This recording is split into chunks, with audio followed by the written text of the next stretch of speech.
दोस्तों, एक बार की बात है। एक बूढ़ा आदमी एक रास्ते से जा रहा था और उस बूढ़े आदमी के पास 3 बड़ी थैलियाँ थी। वो तीनों थैलियाँ बहुत ज़्यादा भरी हुई थी। उस बूढ़े आदमी ने एक लड़के को रुकाकर उससे मदद मांगी और उससे कहा कि बेटा, मेरे पास ये 3 बहुत भारी थैलियाँ हैं। क्या तुम इनमें से एक थैली पकड़कर मुझे आगे तक छोड़ दोगे? लड़के ने बिना कुछ कहे उस बूढ़े आदमी के पास से एक थैली अपने पास ले ली और वो उस बूढ़े आदमी के साथ चलने लगा। थोड़ी दूर चलने के बाद बूढ़े आदमी ने उस लड़के से कहा, बेटा, क्या तुम मेरे पास से ये एक और थैली ले लोगे? लड़के ने बूढ़े आदमी की तरफ देखा और कहा कि बाबा, आप ऐसा करो, आपके पास की दोनों थैलियाँ भी मुझे दे दो। बूढ़े आदमी ने उसे दोनों थैलियाँ देने से मना कर दिया।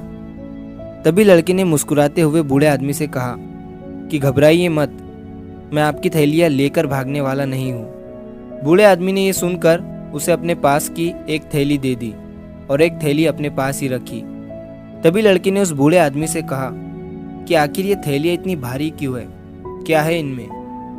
बूढ़े आदमी ने उस लड़के की तरफ देखकर कहा कि जो 2 थैलियाँ तुम्हारे पास है, उनमें से एक थैली में चांदी के सिक्के हैं और एक थैली में तांबे के, और ये जो एक थैली मेरे पास है, इस थैली में सोने के सिक्के हैं। लड़का ये सुनकर हैरान हो गया।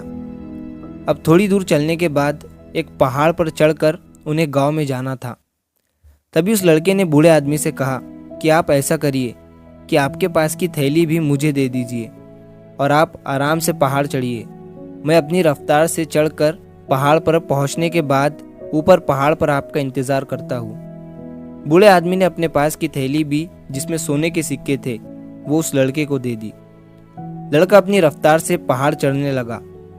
जब लड़का थोड़ा ऊपर चढ़ गया और जब उसने वहां से बूढ़े आदमी को देखा तो उसे वो बूढ़ा आदमी बहुत दूर नजर आ रहा था और तभी उस लड़के की नीयत बदल गई।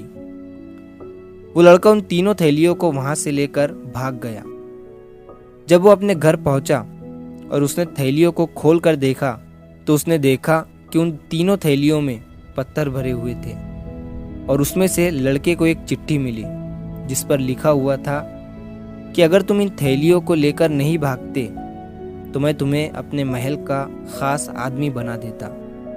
असल में मैं एक राजा हूँ जो महल के लिए खास आदमी की तलाश कर रहा था।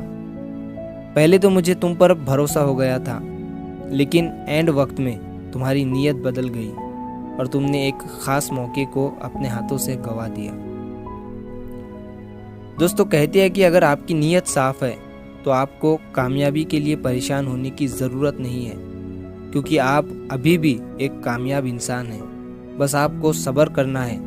कामयाबी खुद आपके पास आने का मौका तलाश करेंगी। तो अगर आप इस कहानी को और भी लोगों तक पहुंचाना चाहते हो तो इस वीडियो को लाइक करिए ताकि YouTube इस वीडियो को और भी लोगों तक पहुंचाए। और अगर कहानी अच्छी लगी हो तो हमारे चैनल को सब्सक्राइब ज़रूर करिए। मिलता हूँ मैं अगली बार इसी तरह की कहानी के साथ। तो सब्र करो, शुक्र करो और ज़िंदगी में आगे बढ़ो।